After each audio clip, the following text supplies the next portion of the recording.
บาดเป็นตัวตัวสนิทจนได้กระปงตามดานตัวสนากับสายตอลปีกรรมวิธีสันตเนียเศรษฐกิจ CNC เจติกรุ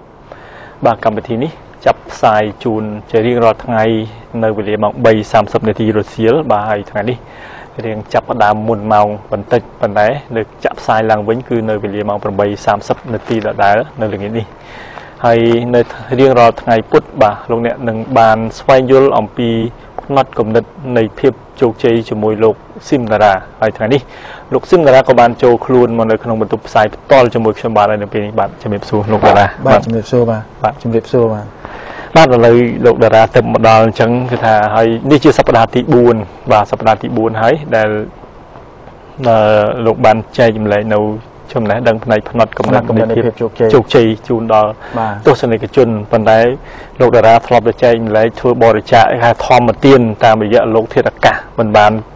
เอาบองโอนไปโจรวมตอลจมวยโลกซิมดารานะจังโลกซิมดาราในชนามทำไมเมียนกันโดไอจูนบองโอนตัวสนิทจุนในพนัดกำเนิดโจกใจนั้นโดยจูบตอแต่น้องอาจเมียนได้ในเวลาชนามทำไมนี่บ้างเอาคนโลกชวนทุกสำหรับชนามทำไมนี่สถาบันบรรดาบรรดาในเพียบโจกใจซิมดาราระบายขยมบานเรียบจำการวิธีเสกหาสลาจุ่มรนตักจัดมวยกรรมประเทศบัตร success principle ปลายทาโกกาในเพียบโจกใจแต่ยังขยมหนังเฟื่องในไงตีดับผมไว้คายมะกราชนำปีปอนดับบนข่าวหมกเนี่ยในวิทยาทาน CKCC หายเอาไว้แต่เจียหายทากันโดชนำทำไมนุ๊กเจียกาพดาวจูนในออกกาหมวยสำหรับบอมโอนไปเจียปลอดการไปเจียระบายยังจีไปเซโอนเซนิเซมนตรีราชการบุคลากรมหุ่นบุคลากองการเนี่ยเอาการมวยในขนมการได้ยังอาจสวายยุลอมปีโกการในเพียบโจกใจบานคือโจรวมโดยกัดไทยมาบาทโจรวมได้กัดไทยบานในชาบองโปนเหมือนบานจะให้ทำเหมือนบานบริษัทลุยตีมันจำหน่ายลุยตีบาน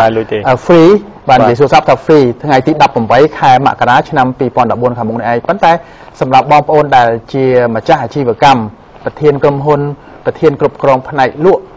ยืนขย่มกับเมียนทัวการเรียบจำการวิธีบรรดาบรรดามุ้ยได้อัมปีเซล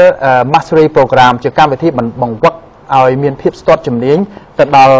ภายในลุ่ในทั้งไงตีมาไพ่บ้วนมาไพ่ปรำมาไพ่ประมุ้ยขนมจงคายมะกราในของนายส้มตำแหน่งทำน้องตามเลขโทรศัพท์ในเมียนในเลยไอ้กลางนี้นำไปสู้ปอร์เมียนมาแทนปีกรมการเงินบ่ขยมบาทมาส่งเอาคนมาบาทเอาคนโลกดาราใน CKCC คือในอะไรนะนั่น CKCC บรรณาลัยฮุนแสนบาทในด้วยเช่นในขนมสกอลวิทยาลัยภูมิวิทยาทานวัปทัวร์กัมพูชีโกเรกัมพูชีโกเรบาทยังทลับหรือ CJCC คือบ่อญี่ปุ่นบาทดา CKCC บ่อโกเรในขนมปาเวนแต่มวยปันได้มาจากเมืองมันเนี่ยบ้านเชียงมันเนี่ยโดยเฉพาะในขังเล็กนะ CKCC ในขังเล็กในบาทที่ขังเล็ก CJCC ในขังกลางในทางญี่ปุ่นมวยโกเรนั่นคือท่าจับประดามคือท่าประกุดประเจงเนี่ยนงกาทัวร์สหปฏิบัติการชมวยกัมพูชีบาทชมวยกัมพูชีจังในขนมไทยนี่ในยัยต่อปีจมเนื้อแดนกำหนดจังลูกดาราอาจรำลึกปีจมเนื้อแดนกำหนดนึงติ๊กตำไปไอ้บองโปนคลาดในก่อนบานตามดานการพิสดารสัปดาห์หมดนั่นนะอาจก่อนยุ่งในทางนี้บ้าสำหรับทางนี้คือขยมจังรำลึกมวลเปรตโจแต่เราซีจมเรือเปียปอนทาเอาไว้ถ้าให้ถ้าจมเนื้อแดนกำหนดนั่นคือขยมรำลึกอัมพีสัปดาห์มุนได้ขยมมาในยัยอัมพีวิจิตรในมวยในนักกลุ่มเด็ดบอมมนุษย์เยอะนั้นได้จุ่มเนื้อนี่วิจิกตากำนับในการสำหรับจัดบอมมนุษย์บาดเจียกตากำนับในการสำหรับจัดบอมมนุษย์เจียกตากำนับในการบรรจัยสกัดมาเพียบบอมมนุษย์ให้วิจิกตากำนับในรัฐพ่อในมนุษย์มันเนี่ยแต่ตัวบานให้สัปดาห์มุนขยมกับบานเลือกล้างนั่นท่าจุ่มเนื้อนี่มีนปีแบบจุ่มเนื้อมุ้ยแบบจุ่มร้นเอาเยืองทั่วจุ่มร้นเอาเยืองบรรจัยสกัดมาเพียบอย่างเรียงรอทั้งไงแต่จุ่มเนื้อมาแบบเทียบยังให้จุ่มเนื้อแบบบังอะหรือมือก็จุ่มเนื้อได้จะได้กำนัดเอามนุษย์มันเนี่ยรู้ในขนมกำนัดมวยในเพียบซ้อมระบบตัวเองได้กำนัดมันเอามนุษย์มันเนี่ยรีบจำรันแต่ลูกจุนทูกับบานเลือกล้างได้ท่าเนี่ยคลาสอับดังได้ท่าตัวเองเมียนสักดานุปลเมียนสมรรถเพียบอาทั่วกิจการระทมเทงบานอับดังครูนท่าตัวเองเมียนดังเทบาท អ្វីដែលរារាំងពួកគាត់ភាគច្រើនមិនឲ្យសម្រេចជោគជ័យនៅក្នុងជីវិតនោះមិនមែនដោយសារតែគាត់មិនមានសមត្ថភាពតែដោយសារតែជំនឿដែលជាដែនកំណត់បាទនេះដែលខ្ញុំចង់លើករំលឹកឡើងបន្តិចមុនពេលដែលចូលស៊ីជម្រៅថាចូលលោកតារាមានអ្វីជាឧទាហរណ៍លម្អិតអំពីរឿងជំនឿដែនកំណត់ហ្នឹងទេបាទជំនឿទាំងអស់នេះគឺវាជាផ្នែកមួយនៃចិត្តសាស្ត្រនៃប្រព័ន្ធនៃការគិតរបស់មនុស្សយើងហ្នឹងដែលវាមិនមែនពីកំណើតមកទេតែវាដកជាប់នៅក្នុងផ្នត់គំនិតនេះពីអតីតកាលរបស់យើងតាមរយៈអ្វីដែលខ្ញុំហៅថាការលឺសូរបាទហើយអ្វីដែលយើងបានឃើញកន្លងមកនិងអ្វីដែលយើងបានជួបប្រទះកន្លងមកតាមរយៈការបណ្ដុះបណ្ដាលអប់រំចិញ្ចឹមបីបាច់របស់ឪពុកម្ដាយបងប្អូនជីដូនជីតាយើងហើយមិត្តភ័ក្តិជាពិសេសនៅពេលដែលយើងចេញទៅរៀននៅសាលានៅខាងក្រៅយើងខ្សែគប់មិត្តភ័ក្តិនៅខាងក្រៅនោះគឺទាំងអស់ហ្នឹងអ្វីដែលខ្ញុំហៅថាបរិយាកាសនៅជុំវិញខ្លួនមនុស្សយើងម្នាក់ៗហ្នឹងគឺបានផ្ដល់មកនៅផ្នត់គំនិតតែលើកនេះយើងនិយាយអំពីជំនឿដែនកំណត់បាទជំនឿដែនកំណត់ហើយជំនឿហ្នឹងគឺជាការគិតមួយបែបបង្អាក់ខ្ញុំពេលនេះលោកជួនធូលើកឡើងមកនេះខ្ញុំចង់ខ្ញុំបានត្រៀមសំណួរខ្លះដែរជូនទៅដល់លោកស្រីដែលកំពុងតាមដានទស្សនាកម្មវិធីរបស់យើងហើយជាពិសេសយកលោកជួនធូជាឧទាហរណ៍ហើយពេលដែលខ្ញុំសួរខ្ញុំនិយាយមកឃ្លាទៅលោកជួនធូអាចឆ្លើយថាមែនឬក៏មិនមែនហើយលោកស្រីស្ដាប់ខ្ញុំបកស្រាយស្ដាប់ខ្ញុំសួរលោកជួនធូលោកស្រីអាចឆ្លើយបានថាមែនឬមិនមែនហើយរួចហើយចាំខ្ញុំមកបកស្រាយថាវាជាអ្វីវាជាជំនឿដែលជាដែនកំណត់ឬមួយក៏វាជាជំនឿដែលជំរុញហើយយើងធ្វើយ៉ាងម៉េចដើម្បីធ្វើការផ្លាស់ប្ដូរវាដើម្បីឲ្យជំរុញឲ្យយើងទៅបញ្ចេញសកម្មភាពដើម្បីសម្រេចនូវគោលដៅក្នុងជីវិតរបស់យើងឯងលោកជួនធូត្រៀមហើយនៅបាទលោកស្រីត្រៀមហើយនៅបាទបើសិនជាមានបិចកាត់យើងកាត់ខ្លះបាទអូខេលោកជួនធូអូខេឃ្លាទី1ខ្ញុំនិយាយថាខ្ញុំនៅក្មេងពេកទើបខ្ញុំមិនអាចទទួលបានជោគជ័យលោកជួនធូធ្លាប់គិតអញ្ចឹងទេចាស់លោកស្រីធ្លាប់គិតអញ្ចឹងទេហើយឬមួយក៏ធ្លាប់ឮកូនក្មួយរបស់យើងគាត់គិតអញ្ចឹងទេខ្ញុំនៅក្មេងពេកទើបខ្ញុំមិនអាចទទួលបានជោគជ័យបាទគឺត្រូវឬក៏ខុសសម្រាប់លោកជួនធូសម្រាប់ខ្ញុំគឺខុសសម្រាប់លោកជួនធូខុសចាស់សម្រាប់លោកស្រីវិញអូខេនេះទុកទី1ណាបាទខុសឬត្រូវលោកស្រីគាត់ដាក់ថាខុសឬត្រូវបានចាំយើងសរុបមកថាខុសប្រមាណត្រូវប្រមាណបាទអូខេមួយទៀតអ្នកដែលជោគជ័យសិតតែអ្នកដែលបានរៀនខ្ពស់មានចំណេះដឹងច្រើនត្រូវទៀតណាត្រូវអូខេមិញខុសលើត្រូវចុះលោកស្រីវិញណាអ្នកដែលជោគជ័យសិតតែជាអ្នកដែលរៀនបានខ្ពស់មានចំណេះដឹងច្រើនបាទមួយទៀតជាទូទៅអ្នកដែលជោគជ័យច្រើនជាអ្នកទីក្រុងជាកូនអ្នកមាននិងមានខ្សែរយៈច្រើនបាទមិញខុសខុសសម្រាប់លោកជួនធូប៉ុន្តែលោកស្រីវិញបាទមួយទៀតឱកាសដែលអាចជោគជ័យមានចំពោះតែអ្នកធំឬអ្នកមានប៉ុណ្ណោះបាទខុសបាទខុសសម្រាប់លោកជួនធូខុសណាប៉ុន្តែសម្រាប់លោកស្រីវិញខុសឬក៏ត្រូវបាទសូមស្ដាប់កន្លែងនោះច្បាស់មួយទៀតការសម្រេចចិត្តការសម្រេចគោលដៅក្នុងជីវិតជារឿងដ៏លំបាក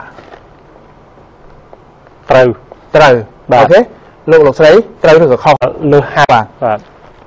សូម្បីតែអ្នកខ្លះរៀនបានខ្ពស់មានចំណេះដឹងច្រើននៅមិនអាចសម្រេចជោគជ័យដូច្នេះវាជារឿងលំបាកសម្រាប់ខ្ញុំដែលសម្រេចជោគជ័យក្នុងជីវិតបាទត្រូវទៀតអូខេបាទពិភពនៃការវិនិយោគជារឿងស្មុគស្មាញលំបាកនិងមិនងាយយល់បាននោះទេម្ដងទៀតពិភពនៃការវិនិយោគជារឿងស្មុគស្មាញលំបាកនិងមិនងាយយល់បាននោះទេបាទអានឹងឆ្លើយខុសម្ដងខុសបាទខុសលុយជាដើមហេតុនៃបញ្ហាច្រើនចម្ពោះបាទខុសចឹងលោកស្រីដែលធ្លាប់គិតទេថាលុយជាដើមហេតុនៃបញ្ហាច្រើនចម្ពោះបាទខុសបាទមួយទៀតខ្ញុំចាស់ពេកទៅហើយខ្ញុំមិនអាចខ្លាយជាអ្នកមានបានទេបាទខុសចុះសម្រាប់លោកស្រីដែលកំពុងស្ដាប់វិញបាទខ្ញុំចាស់ពេកទៅហើយឥឡូវនេះចាស់ពេកទៅហើយមិនអាចខ្លាយជាអ្នកមានបានទេពោះខ្ញីកាន់តែចាស់កាន់តែហឹលបាទខ្ញុំមានអារម្មណ៍មិនសូវពេញចិត្តជាមួយពួកអ្នកមាននោះទេធ្លាប់ឮសូរពេកហ្នឹងទេបាទមានឮដែរប៉ុន្តែខុសសម្រាប់លោកជួនធូប៉ុន្តែលោកស្រីដែលកំពុងស្ដាប់គឺឆ្លើយដោយស្មោះត្រង់ទើបខ្ញុំអាចបកស្រាយឲ្យដឹងថាតើអ្វីទៅដែលជាការរារាំងមនុស្សភាគច្រើនមិនឲ្យសម្រេចជោគជ័យក្នុងជីវិតហ្នឹងអ្នកខ្លះមានអារម្មណ៍ថាមិនសូវជាពេញចិត្តប្រមាណទេចំពោះពួកអ្នកមានបាទអូខេការវិនិយោគជារឿងបថុយនិងគ្រោះថ្នាក់ខ្លាំងណាស់បាទ ខុស បាទ បាទ អ្នកមានកាន់តែមានអ្នកក្រកាន់តែក្រយ៉ាងដូចនេះឯង បាទខុស បាទ ខុសបាទ អូខេ បាទ អញ្ចឹងទាំងអស់នេះដែលខ្ញុំលើកយកមកនេះហៅថាជាទស្សនៈហៅថាជាជំនឿ បាទ ជាការគិតរបស់មនុស្សយើងម្នាក់ម្នាក់ប៉ុន្តែអមាញ់មិញមានឃ្លាខ្លះលោកជួនធូថាខុស បាទ ឃ្លាខ្លះលោកជួនធូថាត្រូវ បាទ ឃ្លាខ្លះលោកស្រីឆ្លើយថាត្រូវអាហ្នឹងខ្ញុំគិតអញ្ចឹងត្រូវ បាទ បាទឃ្លាខ្លះលោកស្រីឆ្លើយថាខុសហើយអាហ្នឹងខ្ញុំអត់ដែរគិតអញ្ចឹងទេ បាទ អូខេ ប៉ុន្តែលោកតារាសូមបញ្ជាក់ដែរមិនសូមបញ្ជាក់បងប្អូនដែរណាមិនមានន័យថាខ្ញុំនៅកន្លែងនេះមួយលោកតារាសិតតែខ្ញុំឆ្លើយត្រូវ 100% ទេ បាទតាមទស្សនៈរបស់លោកជួនធូចំ និត ណាយ ខ្ញុំផ្ទាល់គឺចំណុចខ្លះខ្ញុំគិតថាមានខុសមានត្រូវដែរអញ្ចឹងមិនអ្វីដែលខ្ញុំឆ្លើយគឺសិតតែត្រូវទាំងអស់នោះទេបាទអញ្ចឹងសូមលោកតារាមានតែលោកតារាទេដែលដឹងថាខ្ញុំឆ្លើយត្រូវឬក៏ខុសសំណួរមួយនឹងត្រូវឆ្លើយយ៉ាងម៉េចបាទ បាទដំបូងគឺចង់ឲ្យលោកជួនធូយល់ថា បាទ លោកជួនធូឆ្លើយខុសឬត្រូវឬលោកស្រីឆ្លើយខុសឬត្រូវនេះគឺมันបញ្ហាទេมันមានអីថាខុសឬត្រូវនោះទេ បាទ ប៉ុន្តែវាជាទស្សនៈរបស់លោកជួនធូ បាទ មួយជាទស្សនៈរបស់លោកស្រីតខ្លួនអំពីរឿងសំណួរទាំងអស់នេះ បាទ អញ្ចឹងវាមានសំណួរខ្លះវាមានឃ្លាខ្លះលោកជួនធូឆ្លើយថាខុសតែលោកស្រីឆ្លើយថាត្រូវ បាទបាទ អញ្ចឹងវាជាជំនឿវាជាទស្សនៈវាជាការគិតរបស់មនុស្សយើងម្នាក់ម្នាក់ បាទ លោកជួនធូតអ្វីដែលខ្ញុំនិយាយទៅបាទលោកស្រី បាទតន់ គឺខ្ញុំចង់និយាយភាសាទៀតថាទាំងអស់នេះគឺជាក់ស្ដែងគឺมันមានអ្វីខុសឬត្រូវនោះទេ បាទ ប៉ុន្តែវាជាទស្សនៈជាការគិតជាផ្នត់គំនិតឬជាជំនឿរបស់បុគ្គលម្នាក់ម្នាក់ បាទបុគ្គលម្នាក់ប៉ុន្តែចម្លើយឆ្លើយគឺមានឆ្លើយដូចដែលត្រូវបំផុតនោះគឺមានចម្លើយត្រូវបំផុតដែរមិនចឹងមានទេមានក្នុងនេះមានมันមានត្រូវបំផុតឬមកក៏ត្រូវបង្កួរឬក៏មិនទេតែគ្រាន់ថាត្រូវឬខុស មានចម្លើយត្រូវឬខុសបាទ អ្វីដែលខ្ញុំចង់បកស្រាយគឺថាសំណួរទាំងអស់នេះដែលខ្ញុំលើកយកមកនេះឃ្លាទាំងអស់ដែលខ្ញុំលើកមកនេះគឺវាជាប្រមាណឃ្លា 4-10 ឃ្លាតែប៉ុណ្ណោះដើម្បីលើកជាឧទាហរណ៍ បាទ ចំពោះឃ្លាទាំងឡាយណាលោកជួនធូស្រាប់កន្លែងនេះ បាទ ចំពោះឃ្លាទាំងឡាយណាដែលលោកជួនធូនិងលោកស្រីប្រិយមិត្តបងប្អូនជនរួមជាតិទាំងអស់ឆ្លើយថាត្រូវឃ្លាទាំងឡាយណាដែលលោកស្រីឆ្លើយថាត្រូវនោះឯងដែលជាចំណែកមួយនៃអ្វីដែលខ្ញុំហៅថាជំនឿដែលជាដែនកំណត់ជំនឿដែលជាដែនកំណត់ហើយជំនឿមួយហ្នឹងទស្សនៈមួយហ្នឹងការគិតមួយហ្នឹងមានចំណែករារាំងលោកជួនធូនិងលោកស្រីហ្នឹងមិនឲ្យរីកចម្រើននៅក្នុងជីវិតបាទឥឡូវដើម្បីឲ្យច្បាស់ចេះលោកតារាដើម្បីវគ្គទី2សូមឲ្យលោកតារាហ្នឹងបកស្រាយមួយបាទសំណួរដែលសួរខ្ញុំក៏ដូចសួរបងប្អូនទស្សនិកជនបាញ់មិញហ្នឹងសូមសួរឡើងវិញហើយសូមបកស្រាយមួយនៅក្នុងវគ្គទី2បាទនៅពេលនេះសូមការអនុញ្ញាតសម្រាប់មួយផ្លេតសិនបាទ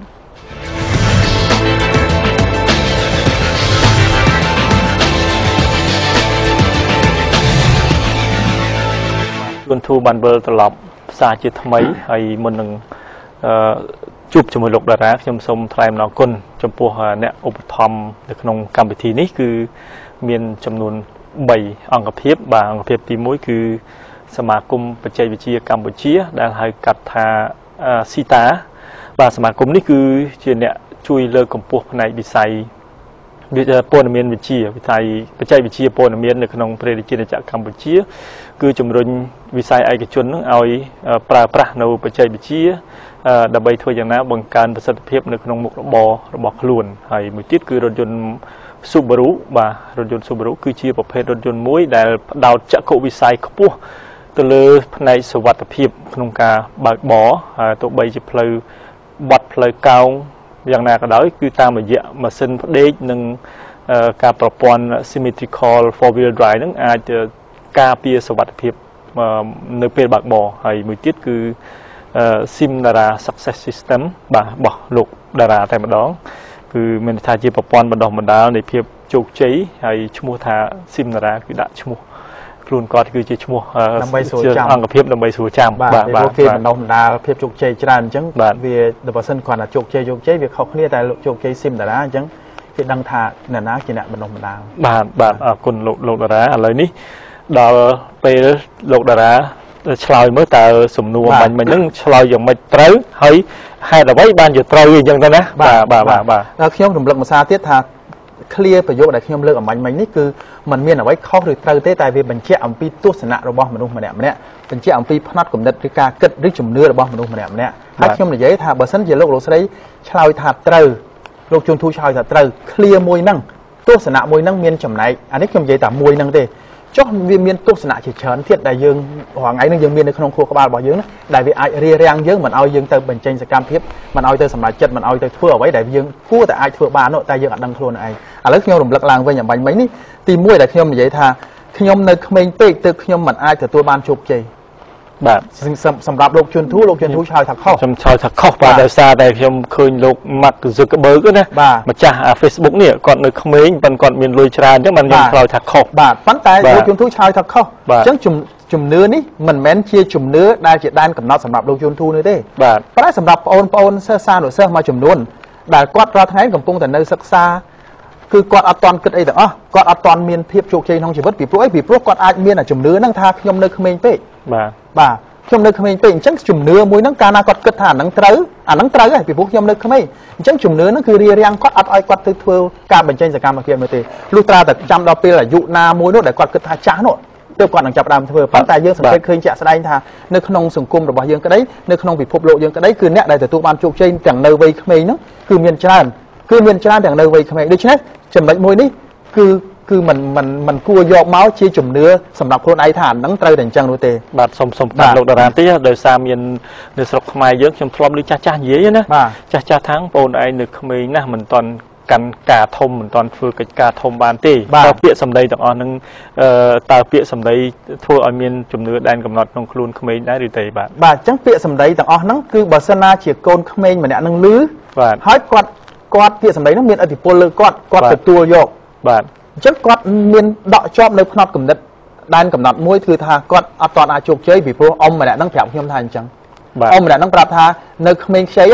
មិនអាចទាន់ជោគជ័យក្នុងជីវិតទេគាត់ខ្ញុំចាស់ប៉ុណ្ណាខ្ញុំនៅមិនទាន់ជោគជ័យផង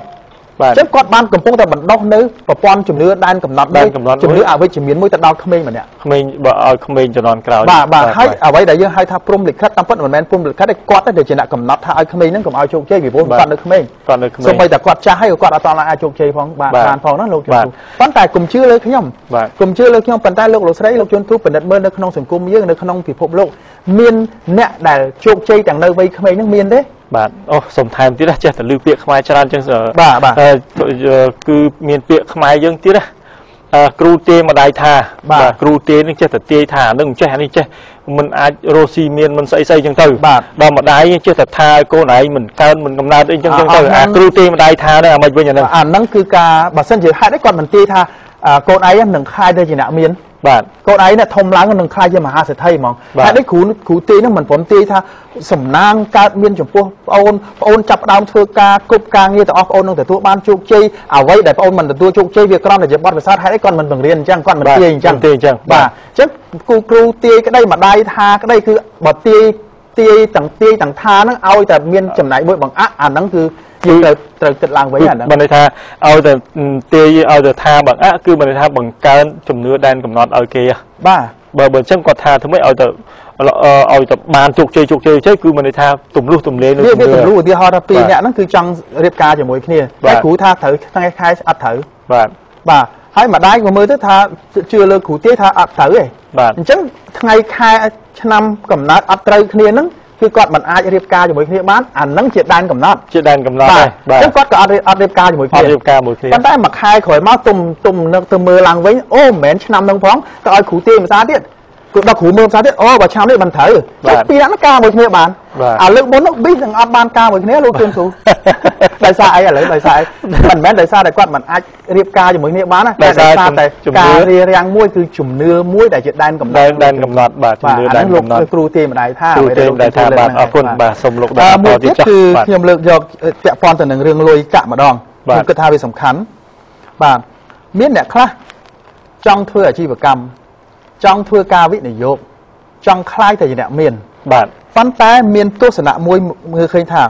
ពិភពនៃការវិនិយោគជារឿងដ៏ស្មុគស្មាញនិងមិនងាយយល់បាននោះទេបាទមួយទៀតគាត់យល់ថាអ្នកមានកាន់តែមានអ្នកក្រកាន់តែក្របាទហើយមួយទៀតគាត់មើលឃើញថា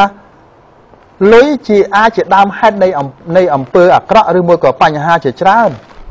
បាទអញ្ចឹងទាំងអស់នេះបើសិនណាជាលោកជួនធូក្តីលោកស្រីក្តីមានទស្សនៈថាវាត្រូវយ៉ាងម៉េចពិបាកមិនអាចយល់បានអ្នកមានកាន់តែមានអ្នកក្រកាន់តែក្រលុយជាដើមហេតុនៃអំពើអាក្រក់ជាដើមហេតុនៃបញ្ហាជាច្រើនចំពោះនោះមានន័យថាយើងមានការគិតអវិជ្ជមានការគិតដែលជាដែនកំណត់អំពីការវិនិយោគអំពីភាពជាអ្នកមានអំពីរឿងលុយអូខេអ្នកខ្លះគឺគាត់អត់មានអារម្មណ៍ថាពេញចិត្តប្រមាណទេចំពោះអត់សូវចូលចិត្តអ្នកមានប្រមាណទេបាទអានេះខ្ញុំនិយាយនេះគឺមិនរិះគន់នរណាដោយចំពោះនោះទេតែខ្ញុំគ្រាន់តែចង់បង្ហាញអំពីអ្វីដែលហៅថាចិត្តសាស្ត្របាទផ្នែកចិត្តសាស្ត្របាទអូខេលោកជួនទូដែលលឺសូគេប្រាប់ដែលលឺសូគេនិយាយថាគេអត់ចូលចិត្តអ្នកមានទេពីព្រោះអ្នកមានគំរិះអ្នកមានលោភលន់អ្នកមានពុករលួយដែលលឺសូពីអស់ហ្នឹងណាបាទអញ្ចឹងពួកគាត់មកក្រុមដែលគាត់មិនចូលចិត្តអ្នកមានហ្នឹង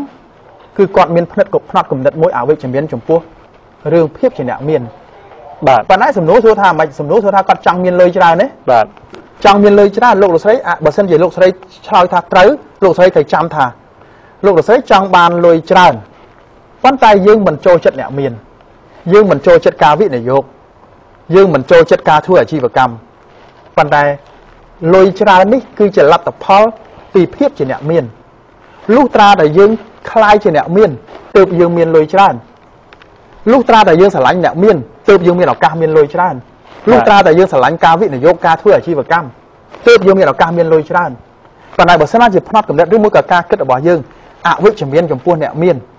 ចំពោះការធ្វើចំនួនការធ្វើអាជីវកម្មនោះឯងដែលជាជំនឿដែលជាដែនកំណត់ដែលលោកលោកស្រីនឹងត្រូវប្រញាប់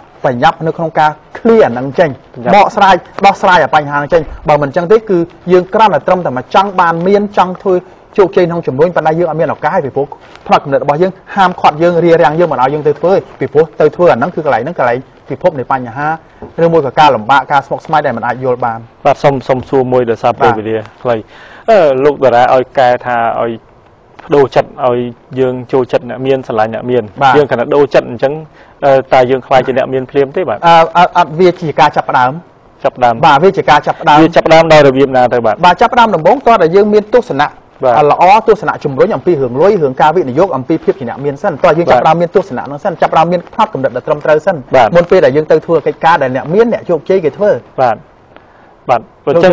បាទអញ្ចឹងគឺយើងចាប់ផ្ដើមហើយធ្វើមកទៀតទៅបាទយើងទាញប្រយោជន៍អីពីអ្នកមានបានទេបើសិនយើងពេញចិត្តយើងដូរចិត្តបានហើយយើងនឹងបាន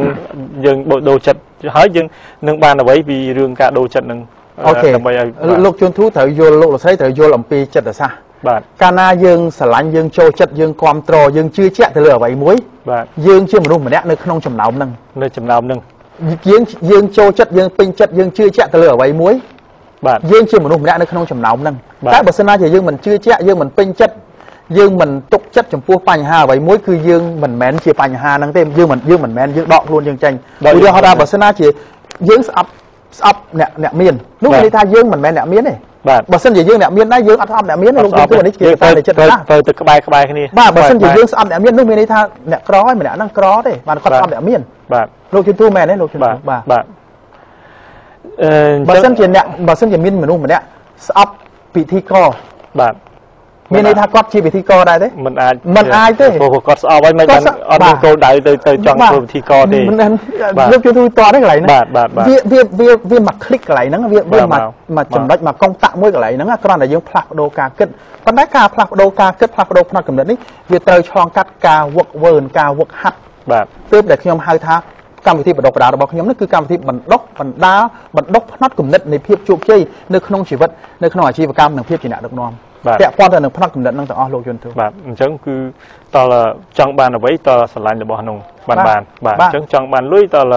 យើងស្រឡាញ់លុយតើយើងជឿជាក់ថាយើងអាចមានលុយបាទអញ្ចឹងគឺ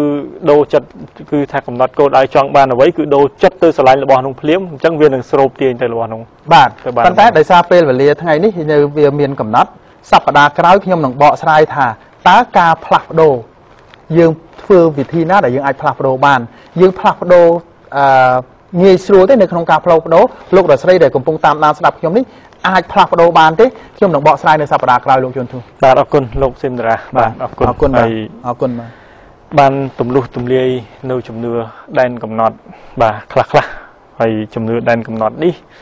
cứ miền trái nơiក្នុងសង្គមកម្ពុជាមិនមែនតែកម្ពុជាគឺថានៅពិភពលោកទាំងមូលបាទកន្លែងណាក៏មានជំនឿដែនកំណត់ដែរប៉ុន្តែគ្រាន់ថាមានតិចនិងមានច្រើនអញ្ចឹងប្រទេសណាដែលមិនមានជំនឿដែនកំណត់ច្រើនប្រទេសនោះរីកចម្រើនលឿនដោយសារតែគំនិតមនុស្សនឹងបង្កើតបានរបស់របរចេញមកច្រើនមិនមានអ្វីរាំងស្ទះបាទអញ្ចឹងសង្ឃឹមថាមិនសង្ឃឹមនេះជឿជាក់បាទជឿជាក់បាទជឿជាក់ថាបន្ទាប់ពីលោកស៊ីមតារាជួយចែកចាយជាធម្មទាននឹងទៅនោះគឺថាជំនឿដែនកំណត់នឹងអស់ពីក្នុងបាទនឹងបាទនឹងកាត់បន្ថយចុះពេលជំនឿដែនកំណត់ចុះថយសេដ្ឋកិច្ចនឹងកើនឡើងសេដ្ឋកិច្ចគ្រួសារបាទសេដ្ឋកិច្ចគ្រួសារដល់សេដ្ឋកិច្ចគ្រួសារកើនឡើងសេដ្ឋកិច្ចជាតិទាំងមូលក៏កើនឡើងត្រឹមត្រូវលោកបាទបាទអរគុណចំពោះការតាមដានទស្សនាសម្រាប់ពេលនេះខ្ញុំបាទជួនធូរជាមួយលោកស៊ីមតារាសូមជម្រាបលាពីទស្សនិកជនសប្តាហ៍ក្រោយនៅថ្ងៃពុធជួបគ្នាសាជាថ្មី